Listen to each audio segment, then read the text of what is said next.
안녕하세요.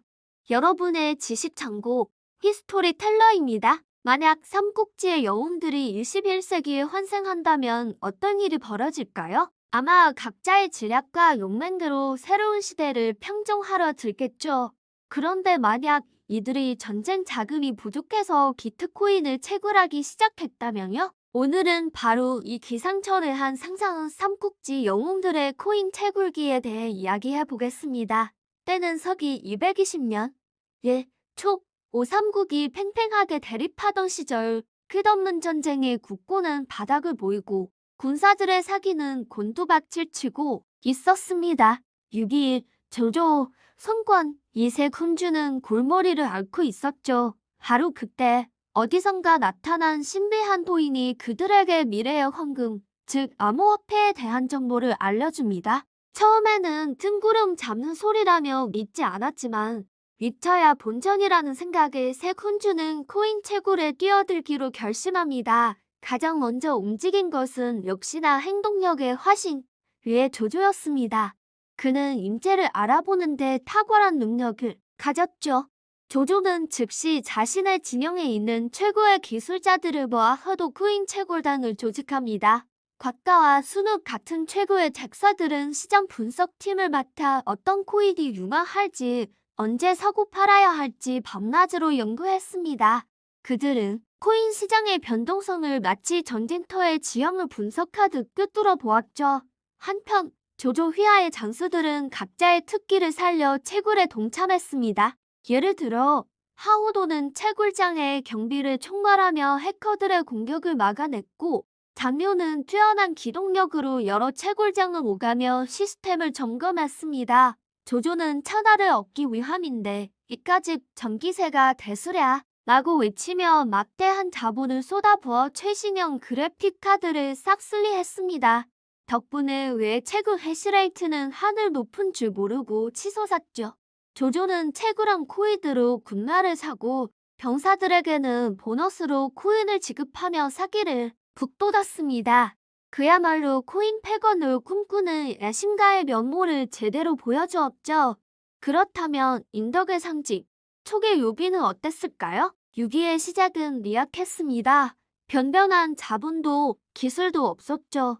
하지만 그에게는 천하제일의 지략가 제갈량이 있었습니다. 제갈량은 조조처럼 막대한 자본을 쏟아부는 방식은 승산이 없다고 판단했습니다.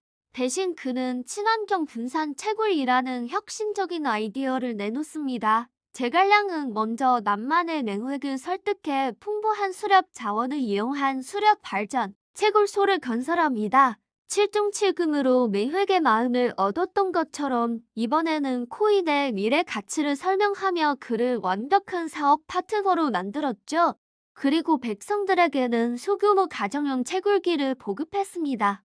백성 한 사람 한 사람의 작은 힘이 모이면 조조의 대규모 채굴단도 이길 수 있다는 것이 제갈량의 지론이었습니다.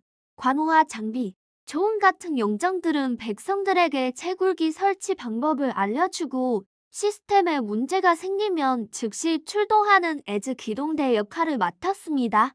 특히 의리의 사라이 관우는 채굴기 에즈를 가서도 청룡 얼돌을 옆에 두고 차를 대접받으며 백성들의 민심을 얻었다고 합니다. 유비는 이렇게 채굴한 코인을 백성들에게 공평하게 분배하며 덕치 코인의 이념을 실현해 나갔습니다. 비록 해시레이트는 조조에게 뒤처졌지만 커뮤니티의 굳건한 지지를 바탕으로 꾸준히 성장해 나갔죠. 마지막으로 강동의 호랑이, 왜 손권은 어땠을까요? 젊고 영민한 군주 손권은 두 나라와는 다른 길을 선택합니다.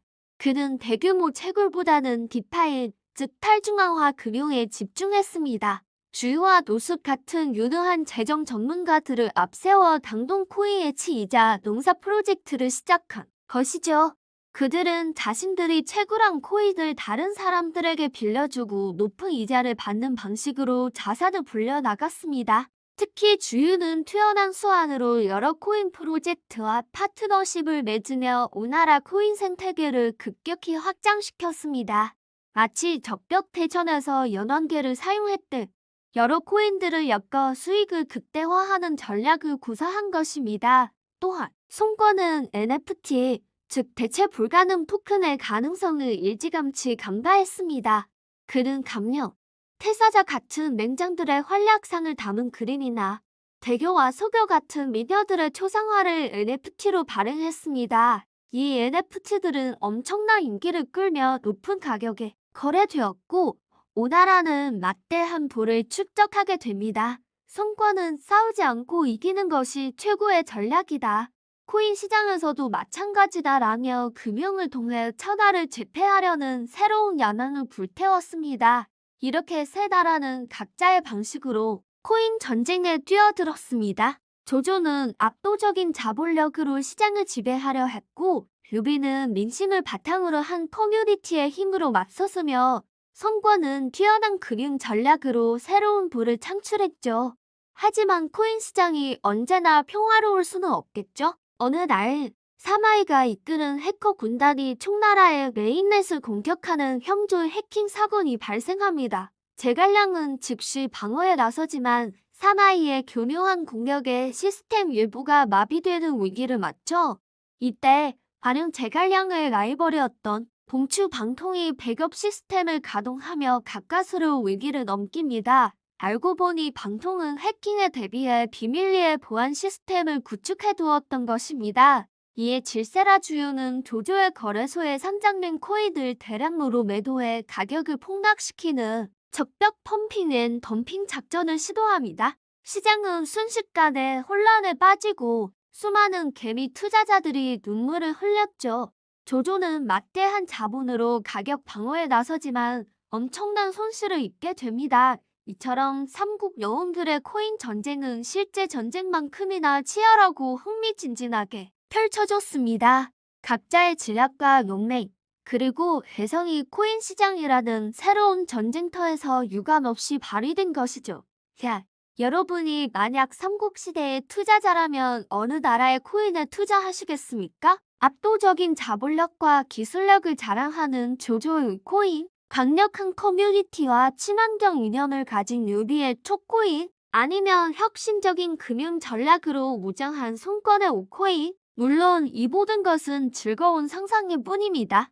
하지만 삼국지 영웅들의 특징을 현대의 코인 시장에 빗대어 보니 그들의 전략과 리더십이 얼마나 입체적이었는지 다시 한번 느낄 수 있는 것 같습니다. 어쩌면 오늘날의 급변하는 시장 속에서도 우리는 삼국지의 지혜를 통해 새로운 통찰을 얻을 수 있지 않을까요? 오늘 이야기는 여기까지입니다. 여러분은 삼국지 영웅 중 누가 최고의 코인 트레이더가 될 것 같으신가요? 댓글로 여러분의 생각을 자유롭게 남겨주세요. 이야기가 재미있으셨다면 구독과 좋아요, 알림 설정까지 부탁드립니다. 저는 더 흥미로운 역사 이야기로 다시 돌아오겠습니다. 시청해주셔서 감사합니다.